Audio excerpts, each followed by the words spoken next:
अपनी क्षमताओं को पहचानने की जरूरत है। दूसरों पर निर्भर रहना गलत है। एक बार एक गांव में एक आलसी आदमी रहता था। वह कोई काम नहीं करता था, हमेशा खाली बैठा रहता था और सोचता था कि बिना कुछ किए ही उसे खाने को मिल जाए। एक दिन वो एक बाग में घूमते घूमते पहुंच गया। यहाँ आम के पेड़ थे।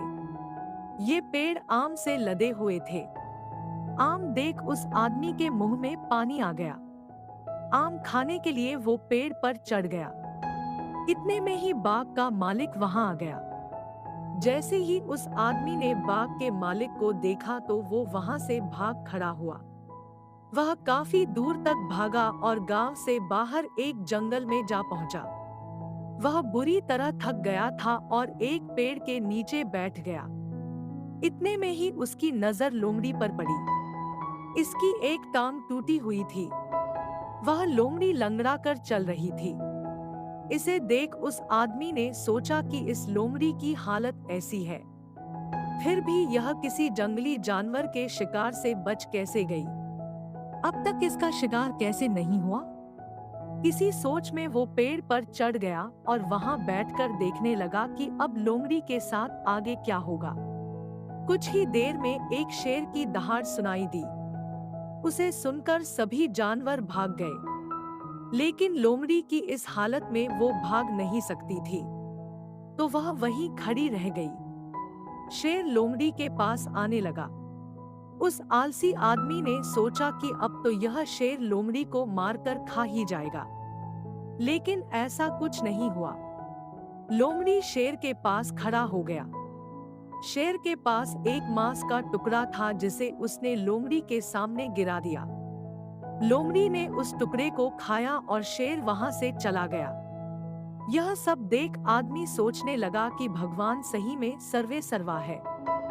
भगवान ने दुनिया में हर प्राणी के लिए कुछ न कुछ प्रबंध किया है। यह देख व्यक्ति अपने घर को वापस लौट आया। वह घर वापस आ गया और बिस्तर पर लेट गया। 2 से 3 दिन उसने इंतजार किया कि शायद भगवान उसके लिए कुछ खाना भेजेंगे, जिस तरह लोमड़ी के लिए भेजा था। लेकिन ऐसा नहीं हुआ। भूख के चलते उसकी हालत लगातार खराब होने लगी। वह आखिरकार अपने घर से बाहर निकला और चलने लगा। कुछ दूर एक पेड़ के नीचे बाबा बैठे थे। वह उनके पास गया और जंगल की कहानी सुनाई। उसने कहा कि भगवान उसके साथ ही ऐसा क्यों कर रहे हैं। उनके पास जानवरों के लिए भोजन का प्रबंध है, लेकिन इंसानों के लिए नहीं। ऐसा क्यों? बाबा जी ने उत्तर दिया कि ऐसा नहीं है। भगवान के पास सारे प्रबंध हैं, लेकिन वो तुम्हें लोमड़ी नहीं बल्कि शेर बनाना चाहते हैं। सीख हम सभी ने क्षमताओं का असीम भंडार होता है, बस हम उन क्षमताओं को पहचान नहीं पाते हैं। हमें खुद की क्षमता को पहचानना चाहिए। दूसरों की सहायता की प्रतीक्षा में वक्त जाया नहीं करना चाहिए। आप खुद को सक्षम बनाइए और दूसरों की सहायता करें। कहानी पसंद आई हो तो लाइक और सब्सक्राइब जरूर। धन्यवाद।